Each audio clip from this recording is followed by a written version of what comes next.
Praise the Lord. आज की सुबह के लिए प्रभु का धन्यवाद करते हैं। आप सभी पिताओं को हैप्पी फादर्स डे, पितृत्व दिवस की आप सभी को शुभकामनाएं। जी हाँ, आज हम लोग फादर्स डे के उपलक्ष्य में प्रभु परमेश्वर की आराधना करने जा रहे हैं और परमेश्वर के वचन को सीखने और समझने जा रहे हैं। जी हाँ, आज का वचन उन तमाम पिताओं के लिए है, फादर्स के लिए है, जो जिनकी संतान है और वे इस दुनिया में पिता बन के जी रहे हैं। और आज का वचन उन जवानों के लिए है जो भविष्य में पिता बनेंगे। जी हाँ, और हमें इन सारी गंभीर बातों को हमें समझना है मेरे प्यारों। तो इसका ये मतलब नहीं है कि हमें ये संदेश महिलाओं ने नहीं सुनना चाहिए या बहनों ने नहीं सुनना चाहिए, ऐसा नहीं है। ये संदेश उनके लिए भी है क्योंकि परमेश्वर का वचन तो सामान्य है और हर किसी से बात करता है और हर किसी के जीवन में परमेश्वर अपने वचन को रखना चाहता है। ये शिक्षा उन माताओं के लिए भी है जो अपने बच्चों को भविष्य में पिता बनते हुए देखेंगी। जी हाँ, और ये उन पत्नियों के लिए भी है जिनके घरों में पति रहते हैं और वे कहती है कि ये पति भी एक पिता है और ये कैसा पिता उसने बनना चाहिए। ये सारी बातें इसलिए पूरे परिवार के लिए परमेश्वर का वचन है। और आज आइए इन वचनों के साथ हम परमेश्वर पिता की स्तुति, महिमा और आराधना करेंगे। प्यारो, आज हम सीखने जा रहे हैं बेहतर पिता कैसे बने। जी हाँ, आज हम सीखने जा रहे हैं परमेश्वर के वचन से बेहतर पिता कैसे बने। और जब हम दुनिया में बात करें कि कौन सा बेहतर पिता है, फिर जहां वहां ढूंढ के देख लीजिए, अलग अलग देशों में, अलग अलग स्टेट में, अलग अलग स्थानों में, तो समझ में आता है कि जब हम बाइबल पढ़ते समझ में आता है कि दुनिया में परमेश्वर के जैसा पिता कोई नहीं और कहीं नहीं। जी हाँ, परमेश्वर के जैसा बेहतर पिता दुनिया में कहीं नहीं और कोई भी नहीं है। जी हाँ, एक वचन मेरे साथ निकालेंगे और उसके साथ हम आगे बढ़ेंगे। पहला यूहन्ना अध्याय 3 और वचन 1, 1 जॉन चैप्टर 3 एंड वर्स 1, जहाँ इस प्रकार लिखा है, देखो पिता ने हमसे कैसा प्रेम किया है। देखो पिता ने हमसे कैसा प्रेम किया है कि हम परमेश्वर की संतान कहलाए, और हम है भी। इस कारण संसार हमें नहीं जानता क्योंकि उसने उसे भी नहीं जाना।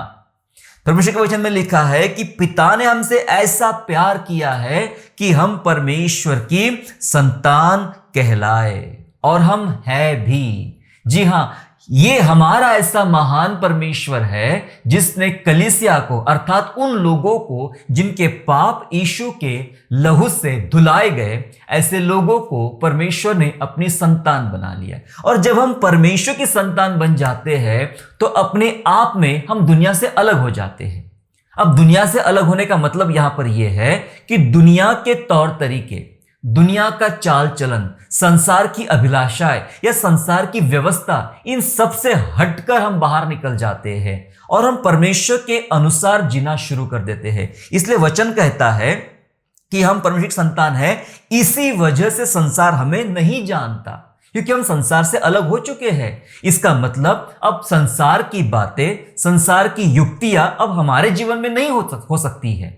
इस कारण संसार हमें नहीं जानता, क्योंकि बाइबल कहती है कि संसार ने उसे भी, यानी यीशु प्रभु को भी नहीं जाना था, वो भी संसार का नहीं था। जी हाँ, तो बाइबल बात करेगी इतना बेहतर पिता है कि संसार की भीड़ में से हमें चुन लिया और हमें इस तरह से तैयार किया, अपनी संतान बनाया। हमारे लिए बहुत सारी आशीषें उसने रखा, हमारे लिए बहुत सारी जिम्मेदारियां उसने रखा, और वो सारे कार्य परमेश्वर हमारे जीवन में पूरा करना चाहता है। हालेलुया। संसारिक पिता कभी भी बेहतर पिता नहीं बन सकते हैं तब तक जब तक उनके भीतर परमेश्वर के अंश ना हो। हालेलुया। मैंने कहा सांसारिक पिता कभी भी बेहतर पिता नहीं बन सकते तब तक जब तक उनके भीतर परमेश्वर के अंश ना हो। इसका मतलब होता है कि जब तक उनके जीवन में परमेश्वर की बातें, परमेश्वर का अंश, परमेश्वर के तरीके, परमेश्वर का वचन, परमेश्वर के सिद्धांत ना हो, तब तक वो बेहतर पिता नहीं बन सकता। हाँ, पिता होगा। दुनिया में बहुत सारे लोग फादर हैं, और शायद मुझे सुनने वाले, देखने वाले बहुत सारे बच्चे ये कह रहे हैं कि हमारा पिता कभी बेहतर नहीं था। हो सकता है ऐसे भी लोग होंगे जिनके पिता गंभीर नहीं थे अपने बच्चों के प्रति, और उन्होंने अपने बच्चों पर सही दिशा में ध्यान नहीं दिया, और आज वे संतान कह रहे हैं कि हमारा पिता बेहतर नहीं था। ऐसे कुछ प्रतिशत लोग हो सकते हैं, जी हां, उस पर भी हम बात करेंगे आगे। लेकिन बहुत सारे लोग ऐसे होंगे जो इस बात को समझेंगे कि आप बात सच कह रहे हैं कि जब तक परमेश्वर के अंश हमारे भीतर ना हो तब तक हम बेहतर पिता नहीं बन सकते हैं। जी हां, बेहतर पिता नहीं बन सकते हैं। इसलिए परमेश्वर के अंश होना, परमेश्वर के सिद्धांत, परमेश्वर का वचन पिताओं के जीवन में होना बहुत जरूरी होता है। बाइबल का परमेश्वर बेहतर पिता बनाना सिखाता है, मतलब बेहतर पिता बनना सिखाता है। जी हां, बाइबल का परमेश्वर बेहतर पिता बनना सिखाता है। तो पिता के बारे में थोड़ा समझ ले पहले। पिता मतलब क्या? आप कहेंगे अब फादर मतलब भी कुछ होता है। जी हां, होता है। फादर मतलब क्या? फादर हम किसे कहते हैं? बाइबल कहती है, परमेश्वर कहता है कि मैं तुम्हारा पिता कहलाऊंगा, मैं तुम्हारा पिता हूंगा, है ना, तुम मेरे होगे। बहुत सारी बातें बाइबल परमेश्वर के पितृत्व के विषय में बात करती है। अब हम बात करें परमेश्वर के वचन की कि फिर पिता का मतलब क्या होता है। आप अपने बारे में बात कर सकते हैं, अपने पितृत्व के बारे में बात कर सकते हैं या समझ सकते हैं। जी हां, पिता का मतलब होता है आरंभ, स्रोत। जी हां, आरंभ या स्रोत। पिता से ही बहुत सारी बातें शुरुआत होती है। हमारा स्वर्गीय पिता है और उसने सब बातों की सृष्टि किया, सब बातें उसी से शुरुआत हुई। वही आदि है और वही अंत है। अब वही खासियत, वही बातें परमेश्वर ने कलीसिया के भीतर यानी अपने उन बच्चों के भीतर डाली है जो पिता होते हैं, सांसारिक बच्चों के पिता होते हैं या आत्मिक पिता होते हैं, उनके अंदर डाली। जिसका मतलब होता है, पिता का मतलब होता है आरंभ, वहां से शुरू किया जाएगा, वो उस बात का सोर्स रहेगा या फिर स्रोत रहेगा। जी हां, पिता का मतलब होता है जिम्मेदारी। जी हां, पिता का मतलब होता है जिम्मेदारी। कई पिताओं ने अपनी जिम्मेदारियां नहीं उठाई या नहीं लिया, जिस कारण आज उनकी संतान बहुत मुश्किल समय का सामना कर रही है। जी हां, पिता का मतलब होता है जिम्मेदारी। परमेश्वर चाहता है कि संसार के पिता जिम्मेदार पिता बने, क्योंकि हमारा स्वर्गीय पिता बहुत जिम्मेदार पिता है। उसने हमारी जिम्मेदारी लिया और हर बात की जिम्मेदारी परमेश्वर ने लेके रखा है। तो पिता का मतलब जिम्मेदारी होता है। पिता का मतलब होता है पीढ़ी का निर्माता। क्या आप इस बात से सहमत हैं? पिता का मतलब होता है पीढ़ी का निर्माता। मतलब एक पिता जो आज हो सकता है कि आपकी संतान 2 साल का बच्चा है या 20 साल का है या 40 साल का है, उससे कोई फर्क नहीं पड़ता, लेकिन आप पिता है या पिता आगे बनोगे। तो इसका यह मतलब होता है कि पिता का असली मायने क्या होते हैं। पिता को आप पापा कह के पुकार सकते हैं, डैडी कह के पुकार सकते हैं, पिताजी कह के पुकार सकते हैं, कुछ भी जो आप नाम दीजिए। सवाल शब्दों का नहीं है, सवाल है उसकी गुणवत्ता का, सवाल है उसके अहमियत का। पिता का मतलब होता है पीढ़ी का निर्माता। कोई साधारण मनुष्य नहीं है, वो कोई साधारण व्यक्ति नहीं है, वो पीढ़ी का निर्माता होगा। मतलब उसके आगे जितनी भी पीढ़ियां आने वाली है, उस पीढ़ियों को किस तरह से वो बनते हुए देखना चाहता है या बनाना चाहता है, उन बातों का वो सोर्स रहेगा, उस पीढ़ी का वो निर्माता रहेगा। परमेश्वर ने इब्राहिम से बात किया कि तू बहुत सी जातियों का पिता कहलाएगा, विश्वासियों का पिता कहलाएगा। इसका मतलब वो उस विश्वास की पीढ़ी का निर्माता है। आज हम लोग विश्वास करने के कारण इब्राहिम की संतान बन जाते हैं। तो इब्राहिम जो है वो विश्वास की पीढ़ी का निर्माता है।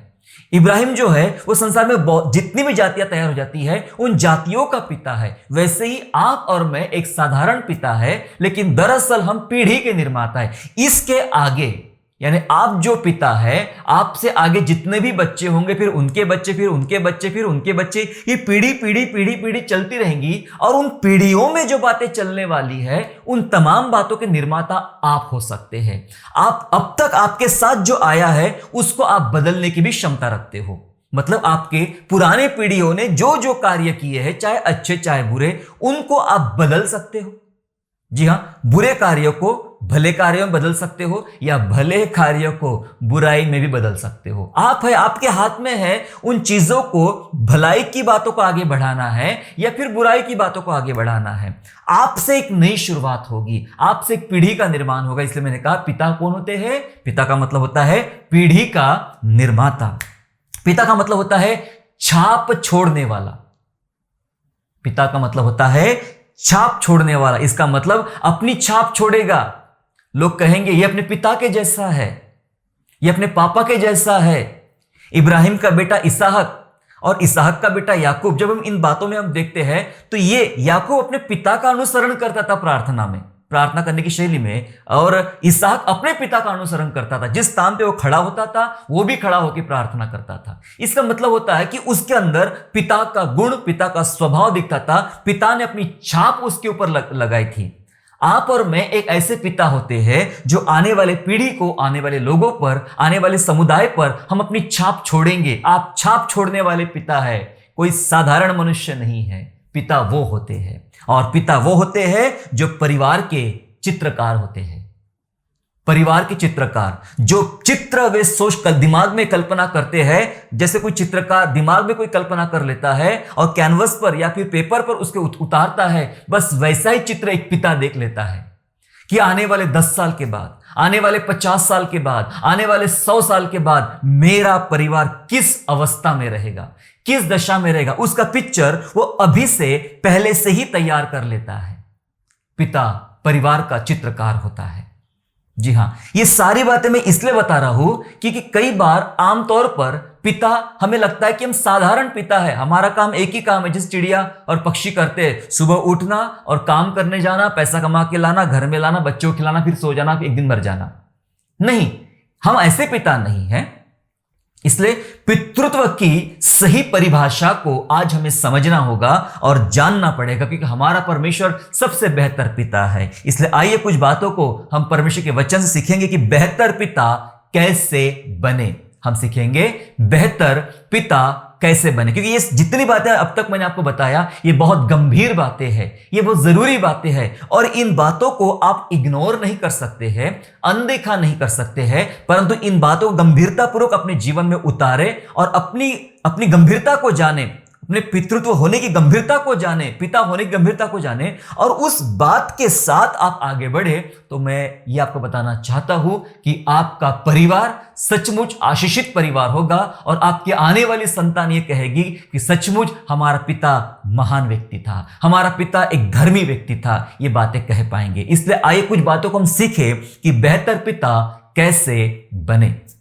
जब मैं पिता बना तो मुझे भी बहुत सारी बातें परमेश्वर ने सिखाया, बहुत सारी बातें मैं नहीं जानता था, मैं नहीं समझता था, लेकिन जैसे पिता बनने के बाद साल दर साल आगे बढ़ता गया, परमेश्वर हर बार, हर साल, अपने बच्चे की हर उम्र में अलग अलग बात परमेश्वर सिखाता गया, और मैं बहुत सारी बातें सीखा परमेश्वर के वचन से, बहुत सारी बातें सीखा। आप में से बहुत सारे लोग हो सकते हैं जिन्होंने बहुत सारी बातें परमेश्वर के वचन से सीखी हो, या ऐसे भी हो सकते हैं जिन्होंने कुछ भी नहीं सीखा हो, उनका जीवन में एक सन्नाटा, एक अंधकार छाया हुआ है।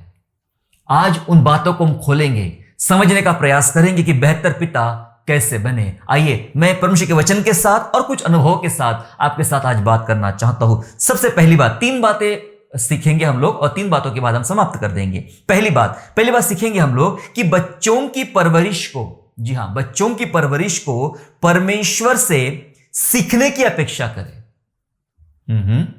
पिताओं, आप सुन रहे? मैंने कहा बच्चों की परवरिश को परमेश्वर से सीखने की अपेक्षा करें। बेहतर पिता कैसे बने? पहला काम क्या करना पड़ेगा कि बच्चों की परवरिश कैसे करें। बच्चों की परवरिश कैसे करें, यह किससे सीखना है? मैंने पहले कह दिया, उसी से सीखना होता है जो बेहतर है। और बेहतर कौन है? परमेश्वर। उससे बेहतर तो कोई भी नहीं है, परमेश्वर बेहतर है। सो परमेश्वर से सीखने की अपेक्षा करें कि परमेश्वर क्या सिखाना चाहता है, क्या समझाना चाहता है। इस बात को समझने के लिए हम एक साथ मेरे साथ चलेंगे। आप लोग न्यायों की पुस्तक में चलेंगे, न्यायों, बुक ऑफ जजेस चैप्टर 13 एंड वर्स 8। न्यायों की पुस्तक 13वां अध्याय और वचन 8वां, जहां इस प्रकार लिखा है, सुनिए मैं आपके लिए पढ़ता हूं। तब मानोह ने यहोवा से यह विनती की कि हे प्रभु, विनती सुन, परमेश्वर का वह जन जिसे तूने भेजा था फिर हमारे पास आए और हमें सिखलाए कि जो बालक उत्पन्न होने वाला है उससे हम क्या क्या करें। क्या आप जानते हैं ये मानोह नाम का व्यक्ति जो था, इसकी पत्नी बांझ थी, इसकी कोई संतान नहीं थी। और एक समय ऐसा आया कि परमेश्वर के दूत ने इस स्त्री को दर्शन दिया और कहा कि तेरे एक संतान होने वाली है और उसके सिर पे कभी छुरा नहीं फिराना, वो बहुत अच्छा होगा, नाजिर का होगा, मन्नत का होगा। और ये बात उस स्त्री ने अपने पति मानोह को बता दी और मानव सारी बातें सुन चुका और मानव ने ये बात परमेश्वर के सामने रखी और वो प्रार्थना कर रहा है, वो प्रार्थना करता है। सुनो उसकी प्रार्थना करता है। इसी वचन दोबारा ध्यान देंगे। उसने कहा, हे प्रभु विनती सुन, परमेश्वर का वह जन जिसे तूने भेजा था, सुनिए कौन था वो? स्वर्गदूत। परमेश्वर का वह जन जिसे तूने भेजा था फिर हमारे पास आए और हमें सिखलाए। अंडरलाइन कीजिए इस वचन पे, वो हमें सिखलाए। कौन सिखलाएगा? वो परमेश्वर का दूत आएगा, वो हमें सिखलाए कि जो बालक उत्पन्न होने वाला है उससे हम क्या क्या करें। वो आके हमें सिखाए कि हमें क्या करना है उस बच्चे के साथ, जो हमारे घर में बच्चा पैदा होने वाला है, उसके साथ कैसा व्यवहार करना है, उसकी परवरिश कैसे करना है। और लिखा है आगे कि उसकी प्रार्थना सुन ली गई। अगले वचन कहता है उसकी प्रार्थना सुन ली गई और दूत ने आके सब समझा दे कि क्या करना है। जो तुम्हारे घर में संतान पैदा होने वाली है, जो शिमशोन था, शिमशोन के बारे में बात हो रही मेरे प्यारों, वह नाजिर का होगा, मन्नत का होगा, परमेश्वर की ओर से नाजिर का होगा, ऐसे लिखा गया है। उसके सिर पे छुरा नहीं फिरना चाहिए, वो मदिरा नहीं पिएगा, वो पशु को या मरे हुए लाश को हाथ में लगाएगा। ऐसे बहुत सारे इंस्ट्रक्शन दिए गए। तुझे ऐ मानोह, तुझे ऐसी परवरिश करना है तेरे उस बच्चे की जो अभी पैदा भी नहीं हुआ है। हालेलुया। यहां एक माता पिता, स्पेशली पिता, प्रार्थना कर रहे हैं, प्रार्थना करता है कि हमें सिखा, दूत, परमेश्वर के दूत आकर हमें सिखा कि जो बच्चा उत्पन्न होने वाला है उसका मैं कैसे पालन पोषण करूं, किस प्रकार से उसे आगे बढ़ाऊं। क्या आप भी माता पिता है ऐसी प्रार्थना करते हैं? क्या ऐसा सोचते हैं कि परमेश्वर सामने से आपको समझाए, वो आपको बताए कि आपके बच्चों का पालन पोषण, आपके बच्चों की परवरिश आपको कैसे करना है? अपेक्षा करना है प्रत्येक उन पिता ने जो बेहतर पिता बनना चाहता है। आपको बेहतर बनना है तो मास्टर ट्रेनर से ट्रेनिंग लेना पड़ेगा और वो हमारा परमेश्वर है। जी हां, उससे ट्रेनिंग लेना पड़ेगा कि बच्चों की परवरिश कैसे करें। मैं चाहता हूं कि प्रत्येक माता पिता है परमेश्वर के चरणों में गिरे और प्रभु से मदद मांगे। हे प्रभु, हमें सिखा कि बच्चों की परवरिश कैसे की जाती है। चाहे आपके बच्चे आज 2 साल की उम्र के हो, 10 साल के हो, 20 साल के, उससे कोई फर्क नहीं पड़ता है। समय आज भी है, अनुग्रह का समय चल रहा है। आप अपने प्रभु के पास गिरकर उससे कृपा मांगे, प्रभु आइए ना हमें सिखाइए। क्योंकि अक्सर ये देखा गया है, मेरी सेवकाई में भी अक्सर ये देखा गया है कि बहुत सारे लोग आते हैं, स्पेशली मम्मी पापा आते हैं और अपने बच्चों की शिकायत लेकर आते हैं। उनकी शिकायतें विभिन्न उम्र के बच्चों के बारे में होती है। जो छोटे बच्चे होते हैं उनके बारे में शिकायतें होती है। मम्मी पापा कहते हैं कि इसके लिए प्रार्थना करो, ये हमारी बात सुनता ही नहीं, बस सारा टाइम टीवी देखते रहता है, सारा टाइम मोबाइल देखते रहता है और पढ़ाई भी नहीं करता है।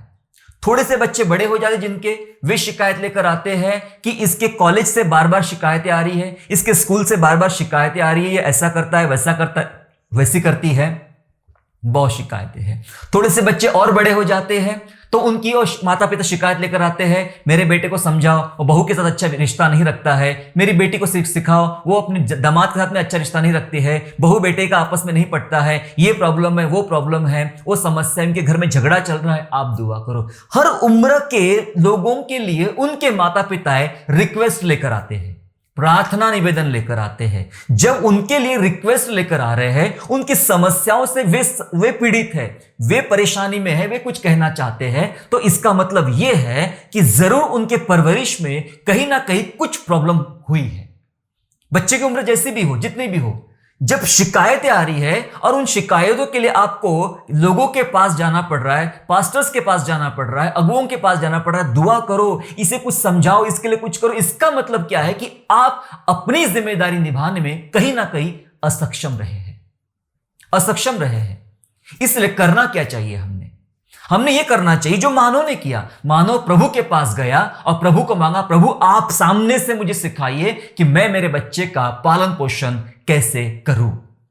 आप भी माता पिताओं ने यह करना चाहिए कि परमेश्वर के पास जाकर पूछना चाहिए, प्रभु मैं कैसे इन बच्चों का पालन पोषण करूं, क्योंकि हमारे सांसारिक तौर तरीके गलत हो सकते हैं। हम अक्सर क्या करते हैं, अपने इर्द गिर्द अपने आसपास में ऐसे लोगों को देखते हैं जो अपने बच्चों का पालन पोषण कर रहे हैं, जिनके घर में बच्चे पल रहे हैं। आपने पड़ोस वाले व्यक्ति को देख लिया, आप हूबहू वैसा करना चाहते जो उसने अपने बेटे के लिए किया।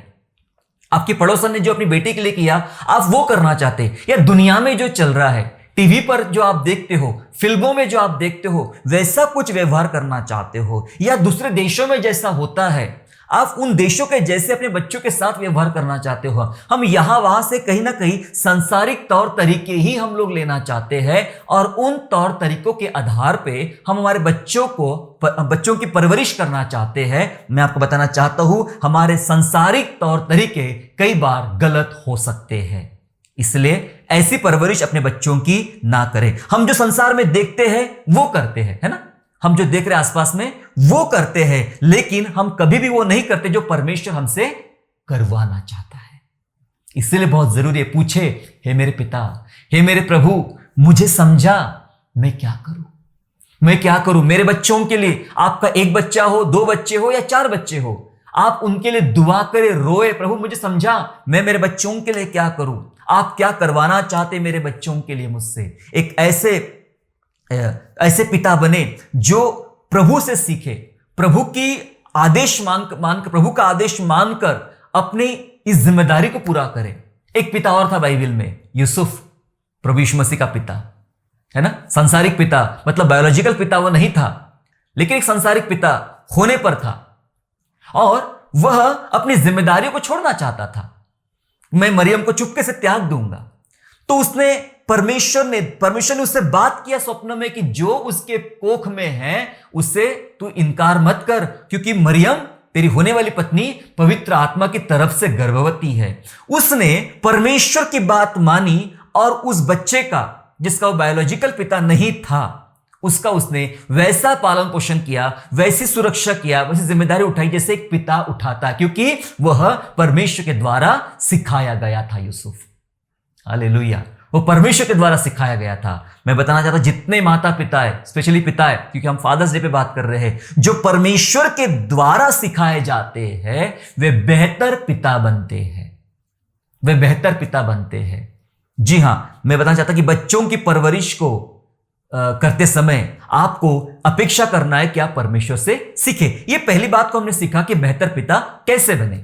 दूसरी बात को सीखेंगे कि बेहतर पिता कैसे बने। जी हां, दूसरी बात सीखने जा रहे हैं हम लोग कि बच्चों को जीवन का सही पाठ पढ़ाए, बच्चों को जीवन का सही पाठ पढ़ाए, बहुत जरूरी है। यह पिता की जिम्मेदारी है, पिता का कर्तव्य है, पिता का काम है कि अपने बच्चों को जीवन का सही पाठ पढ़ाए। उत्पत्ति 18 अध्याय और वचन 19, जेनेसिस चैप्टर 18 एंड वर्स 19 में ऐसा लिखा है, ये इब्राहिम के विषय में है, लिखा है, क्योंकि मैं जानता हूं कि वह अपने पुत्रों और अपने परिवार को जो उसके पीछे रह जाएंगे आज्ञा देगा कि वे यहोवा के मार्ग में अटल बने रहे और धर्म और न्याय करते रहे, इसलिए कि जो कुछ यहोवा ने इब्राहिम के विषय में कहा है उसे पूरा करे।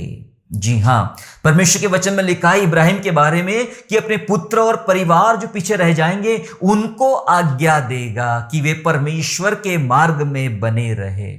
इसका मतलब यह है, जीवन का सही पाठ यही से शुरुआत हो जाता है जब आप अपने बच्चों को यह पाठ पढ़ाते हो कि बच्चों, बेटा या बेटी जो भी है, उसे समझाए कि तुझे परमेश्वर पिता के मार्ग में अटल बने रहना है, पक्के बने रहना, वही एक रास्ता है और उसके अलावा कोई रास्ता नहीं। और आगे लिखा है कि यहोवा के मार्ग में अटल बने रहे और धर्म और न्याय करते रहे। इसका क्या मतलब है? धर्म और न्याय करते रहे, इसका मतलब होता है कि अपने जीवन में अपने जीवन का सही पाठ वे सीखे, कैसे धर्म के साथ चले और कैसे न्याय के साथ आगे बढ़े। इसका मतलब जब उनको जीना है अपने परिवार में, अपने लोगों में, अपने रिश्तेदारों में, अपने समुदाय में जब जीना है तो कैसे जीना है, किस प्रकार का व्यवहार करना है, एक दूसरे रिश्तों के साथ किस प्रकार का व्यवहार करना है, रिश्तों की गरिमा को समझाए।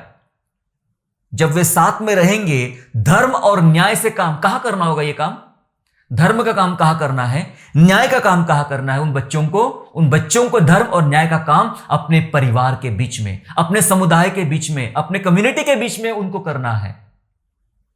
तो ये करने के लिए उनको जीवन का पाठ सीखना पड़ेगा और ये परमेश्वर के वचन से आएगा। मेरे प्यारों, बच्चों को सिखाया अभिषेक कि रिश्तों की गरिमा क्या है। जो रिश्ते आपके साथ जोड़े जाते हैं, आप एक व्यक्ति होते हैं, व्यक्ति के साथ रिश्ते जुड़े हैं, कोई चाचा है, कोई मामा है, कोई काका है, कोई भाई है, कोई बहन है, कोई माता है, कोई ससुर है, कोई ससुर पत्नी है, पति है, जो भी है, जो भी रिश्ते हमारे संग जुड़े रहते हैं, इन रिश्तों की गरिमा को समझना जरूरी है। ये पिता का कर्तव्य है कि अपने बच्चों को वो सिखाए। इब्राहिम ने अपने बच्चों को यह सिखाया था, अपने परिवार के वंश के लोगों को यह सिखाया था कि कैसे तुम्हें आगे चलना चाहिए और किन बातों में आगे बढ़ना चाहिए, कैसे तुम्हारा व्यवहार होना चाहिए तुम्हारे परिवार के साथ में। व्यवहार, जी हां, पिता का काम होता है अपने बच्चों को व्यवहार सिखाना। व्यवहार सिखाना, जी हां, जरूरी काम है, क्योंकि जो लोग ये व्यवहार नहीं सिखाते, वे अपने ही हाथों से अपने पांव पे कुल्हाड़ी मारते हैं और अपने बच्चों के परिवार बर्बाद कर देते हैं। जीवन का पाठ पढ़ा, ऐसा बाइबल कहती है। एक और वचन पढ़ेंगे और थोड़ा क्लियर समझने का प्रयास करेंगे। नीति वचन निकाल लेंगे, अध्याय 13 और वचन 24, प्रोवर्ब्स चैप्टर 13 एंड वर्स 24, जहां ऐसा लिखा है, जो बेटे पर छड़ी नहीं चलाता वह उसका बैरी है। ओहो, जो बेटे पर छड़ी नहीं चलाता वह उसका बैरी है, परंतु जो उससे प्रेम रखता है वह यत्न से उसको शिक्षा देता है। अब इसका मतलब मारपीट करने की बात नहीं हो रही बच्चों के साथ। जो अपने बेटे पर छड़ी नहीं चलाता वह उसका बैरी, इसका मतलब मार नहीं है, दरअसल ताड़ना है। छड़ी लगाना मतलब ताड़ना देना या फिर शिक्षा देना। शिक्षा देना है, शिक्षा यह देना है, उन बच्चों को शिक्षा यह देना है कि तुझे कैसे तेरे जीवन में आगे बढ़ना है, रिश्तों के साथ कैसे आगे बढ़ना है, परिवार के साथ कैसे आगे बढ़ना है, आपको सिखाना है ना, सिखाना है। इसहाक ने मरने से पहले अपने बच्चों को आशीष देना चाहा, आशीर्वाद देना चाहा। क्यों देना चाहा? क्योंकि वो चाहता था कि आने वाले समय में मेरी पीढ़ी कैसे आशीष में आगे बढ़ना चाहिए, कैसे कृपा में आगे बढ़ना चाहिए। वो आशीष उसने दिया और वो आशीष याकूब को मिली। हम आगे देखते हैं कि वही आशीष उसी प्रकार से उसने यूसुफ के दोनों बेटों को दिया, क्योंकि वो चाहता था कि परिवार मेरे बाद कैसा चलना चाहिए, कैसे तुमने परमेश्वर के मार्ग में चलना चाहिए और रिश्तों में कैसे चलना चाहिए। तो छड़ी लगाने का मतलब होता है अनुशासित करना, डिसिप्लिन में लाना, क्योंकि जो डिसिप्लिन में नहीं लाता है, जो पिता अपने बच्चों को ताड़ना नहीं देता है, बाइबल कहती है वो उसका दुश्मन है। आप दोस्त नहीं है। हो सकता है कि आपने महंगे महंगे गिफ्ट दिए अपने बच्चों को, जी हां, महंगा मोबाइल फोन, महंगे कपड़े, महंगे जूते, महंगी वस्तुएं सब दे दिया आपने अपने बच्चों को। क्या दोस्त समझते अपने आप को आप? मैं बताना चाहता हूं, आप दोस्त नहीं या दुश्मन है। गिफ्ट देना तक बात सही है, लेकिन जो छड़ी नहीं लगाता है, मतलब जो ताड़ना नहीं देता है, जो डिसिप्लिन में नहीं लाता है, जो अनुशासित नहीं करता है, वो तो दुश्मन है। वो अपने बच्चों का दुश्मन है। वो पिता कैसे बने बेहतर पिता? कैसे बने हम बेहतर पिता? बेहतर पिता बनने के लिए समय समय पर आपको अपने बच्चों को ताड़ना देना पड़ेगा, अनुशासित करना पड़ेगा, डिसिप्लिन में लाना पड़ेगा। यदि ऐसा नहीं करोगे तो एक समय ऐसा आएगा कि आपके बच्चे आपके हाथ से क्या, आपके जिंदगी से दूर चले जाएंगे और आपको सिर्फ और सिर्फ रोना पड़ेगा, और भी खून के आंसू। इसलिए पिता की जिम्मेदारी कोई आम जिम्मेदारी नहीं है। मैंने पहले कहा कौन है पिता, मैंने बहुत सारी बातें बताई आपको। पिता एक सोर्स है, पिता एक जिम्मेदारी है, पिता पीढ़ी का निर्माता है, पिता छाप छोड़ने वाला है, पिता परिवार का चित्रकार है, पिता सब कुछ है। और उस पिता को सिखाना है अपने बच्चों को जीवन का सही पाठ, रिश्तों की गरिमा सिखाए मेरे प्यारों, क्योंकि हम रिश्तों के बगैर नहीं रहते दुनिया में। इसलिए रिश्ते बड़े मुश्किल से बनते हैं और टूटने में समय नहीं लगता है। तो उन्हें सिखाए कैसे इन रिश्तों में परमेश्वर का प्यार सम्मिलित करके हम प्रभु में आगे बढ़ सकते हैं। दूसरी बात, आनुवंशिकता के बारे में सावधान रहे पिता, है ना। जब आप जीवन का पाठ पढ़ा रहे हो तो आनुवंशिकता के बारे में आप सावधान रहे। क्योंकि मेडिकल साइंस ऐसा कहता है, बुरा स्वभाव, बुरा गुण पिता के द्वारा ही बच्चों के अंदर आता है। बुरी आनुवंशिकता जो आती है वो पिता के द्वारा ही उसके बच्चों में आ जाती है। बुरी आनुवंशिकता, हेरिडिटी की बात कर रहा हूं मैं, है ना। डॉक्टर कई बार बात करता है, आपको डायबिटीज है, आपको बीपी है या दूसरी कोई समस्या है तो पूछते आपके पापा को है ये प्रॉब्लम, आपके घर में किसी को है, मम्मी को है, फैमिली हिस्ट्री पूछते हैं। इसका मतलब वे हेरिडिटी की बात कर रहे हैं, आनुवंशिकता की बात कर रहे हैं। तो सिर्फ बीमारी की बात नहीं यहां पे, यहां तो बात बहुत सारी है। आनुवंशिकता मतलब होता है मेडिकल साइंस के अनुसार कि आपके अंदर जितनी भी बुराइयां होती है, बीमारी के अलावा भी, वो बुराइयां पिता के द्वारा उनके बच्चों में आती है। यदि आपका व्यवहार अपने माता पिता के प्रति गलत रहा है तो सावधान, बी केयरफुली, क्योंकि हो सकता है यही व्यवहार, यही आनुवंशिकता आपके बच्चों में आपके द्वारा आ सकती है। आपने कैसा जीवन जिया यह बहुत मायने रखता है मेरे प्यारों। कैसा आपने जीवन जिया, कैसा आपने व्यवहार किया अपने परिवार के साथ, अपने माता पिता के साथ, वो भी मायने रखता है। तो बहुत सावधान रहे, कहीं मेरी वजह से मेरी गलत बातें मेरे बच्चों में तो नहीं आ रही है। जी हां, ऐसे बच्चे बनाना है हमें जो अपनी जिम्मेदारी पूरी करे, जीवन का पाठ पढ़े और जिम्मेदारियां पूरी करे। प्रभु यीशु मसीह पुत्र था, परमेश्वर का पुत्र था, उसने क्रूस के ऊपर से भी अपनी जिम्मेदारी को पूरी किया। क्रूस के ऊपर से भी अपनी जिम्मेदारी को पूरी किया। अपनी मां को कहा, हे नारी ये तेरा बेटा है ना। अपनी जिम्मेदारी क्रूस के ऊपर से पूरी किया। ये जिम्मेदारी क्रूस पर मर रहा तब भी पूरी किया। कैसे सीखा यीशु मसीह? यीशु कहते हैं मैंने मेरे पिता से सीखा। वो अपनी सेवकाई के विषय में, अपने कामों के विषय में बात करते अपने लोगों से कि जो कुछ मैं करता हूं वो सब मैंने मेरे पिता से सीखा है। मैं पिता को करते हुए देखता हूं और तब वो क्रूस पर से अपनी जिम्मेदारी, मनुष्य का पुत्र होने के नाते अपनी जिम्मेदारी पूरी करता है। आपकी संतान जीवन का ऐसा पाठ पढ़े जो अपनी जिम्मेदारियां पूरी करे, पर सीखेंगे किससे? अपने पिता से, अपने पिता से। तो पिता सावधान भी रहे, कहीं वो बुरी आनुवंशिकता तो मेरे द्वारा मेरे बच्चों के भीतर नहीं जा रही है। सावधान रहे, समय समय पर ताड़ना दे, उन्हें परमेश्वर के वचन में आगे बढ़ाए, बच्चों को सही जीवन का पाठ पढ़ाए। यह होती दूसरी बात बेहतर पिता बनने के लिए, है ना। पहली बात हमने सीखा कि बच्चों की परवरिश करने के लिए परमेश्वर से सीखने की अपेक्षा करे। और दूसरी बात हमने सीखा कि बच्चों को जीवन का सही पाठ पढ़ाए, क्योंकि कई बार बच्चे रिश्ते निभाने में, प्रभु की सेवा में और जीवन जीने में नाकामयाब रह जाते हैं। कहते हैं कि स्त्री के द्वारा ही रिश्ते टूट जाते हैं, घर टूट जाता है। सच नहीं है 100%, क्योंकि उसमें कई बार पुरुष भी शामिल है। पुरुषों के द्वारा भी, पुरुष किस प्रकार से अपनी भूमिका निभाते हैं, वो पुत्र हो सकते हैं या वे पिता हो सकते हैं, वो कैसी अपनी भूमिका निभाते उस पर भी निर्भर करता है कि उनका रिश्ता, उनका जीवन किस प्रकार से बना रहेगा। सिर्फ महिलाएं जिम्मेदार नहीं होती है, पुरुष भी जिम्मेदार होती है ना। वो फल खाने के लिए कहा जाता है कि हव्वा ने बहकाया, हव्वा की वजह से आदम बहक गया। ऐसा लिखा है कि जो हव्वा फल खा रही थी, आदम वही खड़ा था। आदम ने भी खाया, हव्वा ने भी खाया और आदम ने भी खाया। जितनी दोषी हव्वा थी वो पाप करने में, उतना दोषी आदम भी था वो पाप करने में। रिश्तों को यूं ही बनाए नहीं जा सकता है मेरे प्यारों। पुरुषों के हाथ में भी होता है तो महिलाओं के हाथ में भी होता है। इसलिए अपने बच्चों को वो जिम्मेदारियां सिखाए जो परमेश्वर का वचन हमें सिखा रहा है कि किस प्रकार से अपने परिवार को, जीवन को और सेवकाई को आगे आप बढ़ा सकते हो। ईश्वर ने कहा मैंने पिता से सीखा हूं।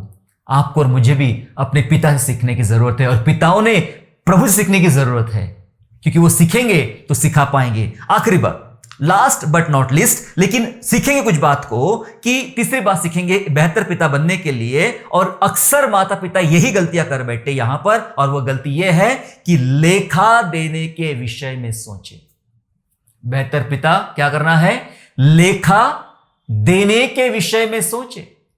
अब आप कहेंगे भाई यहां लाके कहां लटका दिया आपने, अब कहां लेखा देना है हमें? हमें तो हमारे पापों का लेखा देना है, हमने कैसा जीवन जिया, लेकिन वो तो सब प्रभु यीशु मसीह ने अपने खून से माफ करके हमें धुला दिया, हम साफ हो गए, उसकी संतान बन गए। वेरी गुड, बहुत अच्छी बात है। लेकिन क्या आप जानते हो, हम जो कुछ दुनिया में करते उन सारी बातों का हमें लेखा देना पड़ेगा। इसके अलावा भी, वो तो पाप से उद्धार हो गया, बात अलग है, लेकिन उसके अलावा हम कैसा जिए, हमने क्या जिया, चाहे फिर आपका पैसे के बारे में आपका व्यवहार हो, परिवार के बारे में आपका व्यवहार हो, जीवन के बारे में आपका व्यवहार हो, कामों के बारे में आपका व्यवहार हो, उन सारी बातों का लेखा लेगा परमेश्वर। क्या आप जानते हैं? परमेश्वर लेखा लेगा। और कई माता पिता यही बातों को लेकर बहुत ज्यादा गंभीर नहीं रहते हैं कि भाई हमें कोई लेखा वेखा देने की जरूरत नहीं है। हाँ, शादी हो गई हमारी और फिर बच्चे हो गए हमारे घर में, बच्चे बड़े हो गए, हमने बड़ी स्कूल में पढ़ा दिया, हमने उनको नौकरी लगा दिया, हमने शादी करवा दिया, हमारी जिम्मेदारी खत्म हो गई। सुनिए, एक माता पिता होने के नाते भी हमें हमारे परमेश्वर को लेखा देना पड़ेगा कि एज अ फादर मैं कैसा जिया, एज अ मदर मैं कैसे जी, मैंने कैसा व्यवहार किया अपने संतानों के साथ। इस बात का हमें लेखा देना पड़ेगा। एक वचन को थोड़ा समझने का प्रयास करेंगे, मेरे साथ निकालेंगे। Ezekiel chapter 33 and verse 6। Ezekiel 33वां अध्याय और 6वां वचन इस प्रकार से कहता है, लिखा है, परंतु यदि पहरुआ यह देखने पर कि तलवार चला चाहती है, नरसिंगा फूंक कर लोगों को ना चिताए और तलवार के चलने से उनमें से कोई मर जाए, तो वह तो अपने अधर्म में फंसा हुआ मर जाएगा, परंतु उसके खून का लेखा मैं पहरुए से ही लेऊंगा। बहुत खास है ना। पहरुआ, पहरेदार की बात हो रही है। पहरेदार, माता पिता कौन है? माता पिता कौन है अपने बच्चों के? मुझे याद है मेरी बेटी जब छोटी थी तो कई बार हमारे घर में लाइट नहीं होती थी, रात को बहुत गर्मी होती थी, तो हम रात भर उसको देखते बैठते थे, खुले में सुलाते थे और रात भर जागते बैठते थे ताकि कोई मच्छर ना काट ले, कोई जानवर ना आ जाए, कोई कुछ ना हो जाए। तो हम पहरेदारी करते बैठते थे सारी रात भर। बच्चा सोता था और हम सारी रात बैठ के पहरेदारी करते थे। आज भी कभी थोड़ा बुखार आ गया, कुछ आ गया, तो उसके लिए बस प्रार्थना करने बैठना, उसके लिए देखते बैठना और पहरेदारी करते बैठना, है ना। और बहुत सारी बातों में, आत्मिक जीवन में भी और भौतिक जीवन में भी हमने पहरेदारी करते हमारे बच्चों की। माता पिता होते कौन है? माता पिता पहरेदार होते हैं। माता पिता पहरेदार होते हैं। अभी ध्यान से पढ़ना, माता पिता, सुनो प्रभु का वचन कहता है, यदि पहरुआ, पहरेदार देखने पर कि तलवार चला चाहती है, मतलब युद्ध होने वाला है, कोई तलवार चलाने वाला है तुम्हारे लोगों के ऊपर में, और नरसिंगा फूंक कर लोगों को ना चिताए और तलवार से चलने से उनसे कोई मर जाए।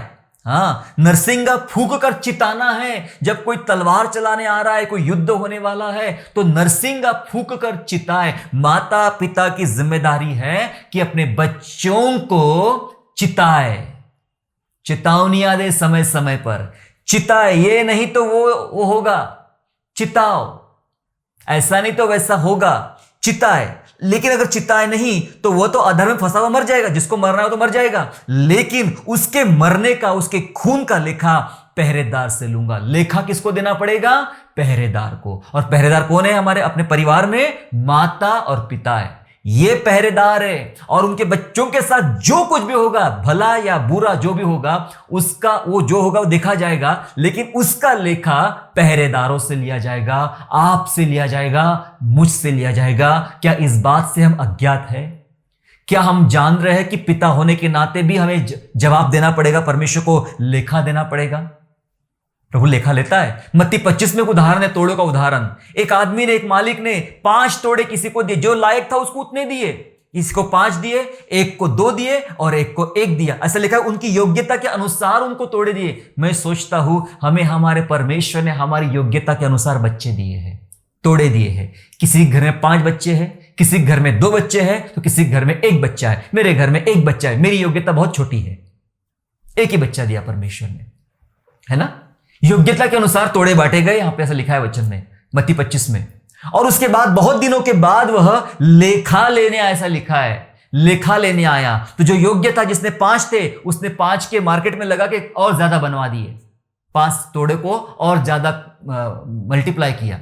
2 वाले ने भी और ज्यादा मल्टीप्लाई किया, लेकिन 1 वाले ने जमीन में गाड़ के रख दिया। लेखा लेने मालिक आया और जिसको 1 मिला था, थोड़ा मिला था, उसने बेहतर ढंग से उसका इन्वेस्टमेंट नहीं किया जो थोड़ा उसको दिया गया था। इस कारण उसको पनिशमेंट मिली, उसे दंडित किया गया। क्यों? लेखा जो दिया गया उसके बारे में लेखा भी लिया गया। तोड़े दिए गए तो तोड़ों का लेखा भी लिया गया। आपके और मेरे घर में परमेश्वर ने संतान दिए हैं, चाहे एक दिया हो चाहे दो दिया हो, तो उसके बारे में लेखा भी वो लेगा। वो आएगा, वो सिंहासन, न्याय के सिंहासन में बैठकर आएगा, वो लेखा लेगा। तो क्या उस लेखे में हम खरे उतरे जाएंगे, खरे उतर पाएंगे? हम कह पाएंगे प्रभु जी हमने आपकी मर्जी से, आपकी योजना के अनुसार अपने बच्चों का पालन पोषण किया है और वैसा ही चला जैसा आप हमसे हमारे बच्चों के लिए आप हमें चलाना चाह रहे थे। जी हां, हमें इस बात को लेकर परमेश्वर पिता को लेखा देना पड़ेगा।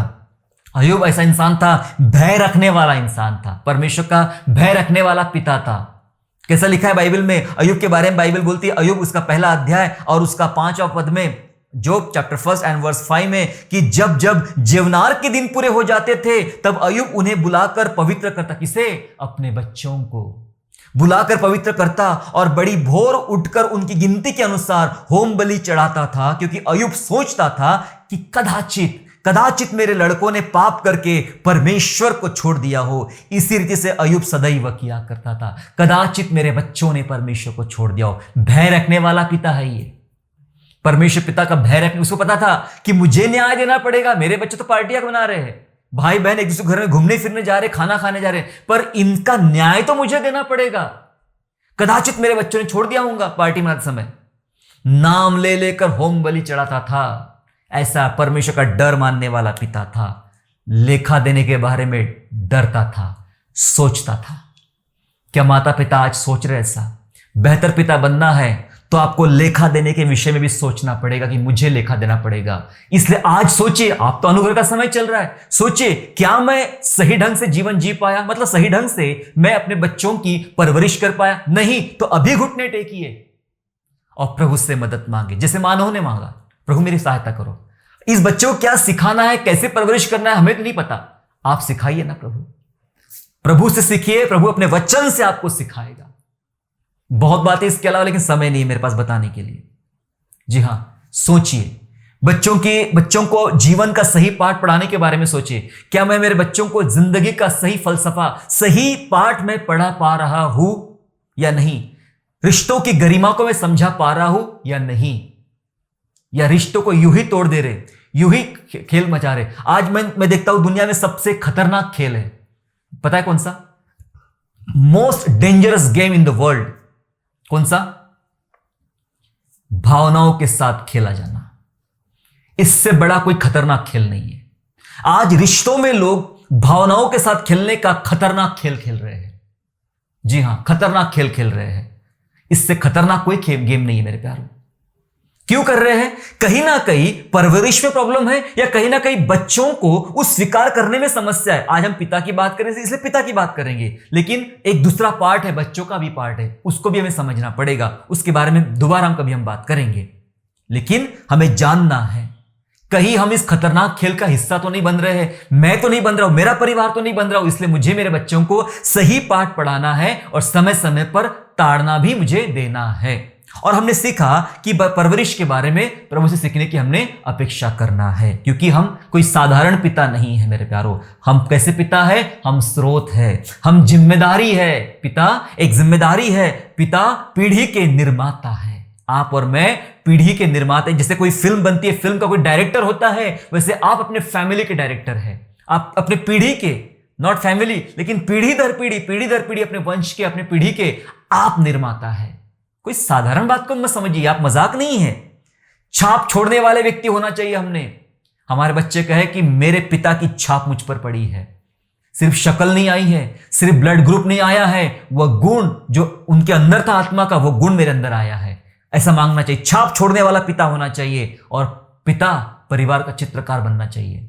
आप सोच लीजिए आपको कैसा आप आने वाला वंश, आने वाली पीढ़ियां, आने वाला परिवार कैसा आपको देखना है। अभी आपके हाथ में है, आपके हाथ में ब्रश है, आप जैसे चाहे वैसे डिजाइन बना सकते हैं आपके भविष्य की, आपके पीढ़ी की।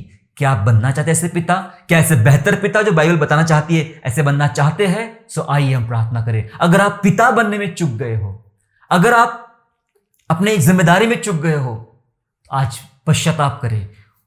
कोई बात नहीं, अपने बच्चों को 2 रोटी आप कम खिला पाए, कोई बात नहीं, 2 खिलौने या बहुत महंगी चीज आप नहीं दिला पाए, लेकिन अच्छे पिता वो बनेंगे जो अपने बच्चों को परमेश्वर को दे पाएंगे, वो अच्छे पिता बनेंगे।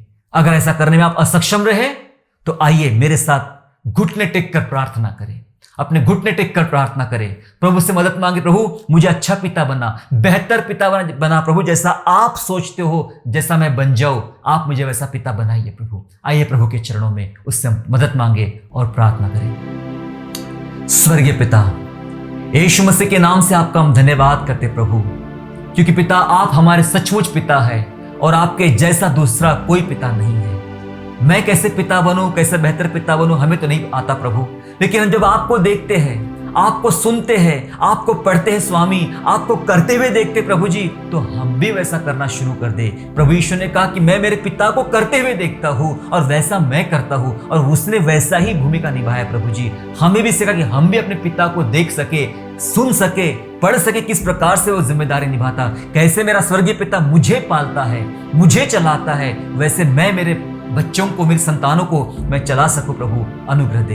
बेहतर पिता बनने के लिए प्रभु आप हम सबको, सारे पिताओं को जो घुटने टेक कर आज प्रार्थना करें प्रभु, उन्हें अनुग्रह दीजिए पिता परमेश्वर। जो बातें वे सीख नहीं पाए, जिन बातों के बारे में वे गंभीर नहीं बन पाए, लेखे के विषय पिता परमेश्वर वे सचेत नहीं थे, तो प्यारे पिता राजा आज अनुग्रह दीजिए, ताकि प्रभु आज हम सक्षम हो जाए, तैयार हो जाए और अपने बच्चों के लिए खड़े हो जाए, ताकि जब आपके पास आए तो न्याय दे सके प्रभु कि मैंने सचमुच आपके द्वारा दी गई जिम्मेदारी को बेहतर ढंग से मैंने संभाला हूँ। क्योंकि बच्चे परमेश्वर का दिया हुआ दान है और उस दान को मैंने बेहतर संभाला हूँ, बेहतर तैयार किया हूँ। ये बात हम आपके सन्मुख हम रख सके। ईश्वर राजा कृपा दे, अनुग्रह दे। तमाम माता पिता को ब्लेस कर, उनके आंसुओं को पोंछ, उनके जख्मों को धो पिता परमेश्वर, उन्हें बेहतर बना। तमाम उन बच्चों के लिए प्रार्थना करते प्रभु जी जो अपने माता पिता की आज्ञा पालन करने में कमजोर है, असक्षम है। पिता उनकी आंखें खोल, ताकि वे जान सके कि ये परमेश्वर का नियम है, अपनी माता और अपने पिता की आज्ञा का पालन करना। प्रभु उनकी आंखें खोल प्रभु। धन्यवाद करते और सच में पिता आज इस फादर्स डे के अवसर पे हम सभी पिताओं को यीशु के नाम से आशीष देते हैं और उनके लिए आशीष मांगते हैं। हम धन्यवाद स्तुति करते हैं। धन्यवाद के साथ उद्धारकर्ता प्रभु यीशु मसीह के नाम से ये प्रार्थना मांगते हैं,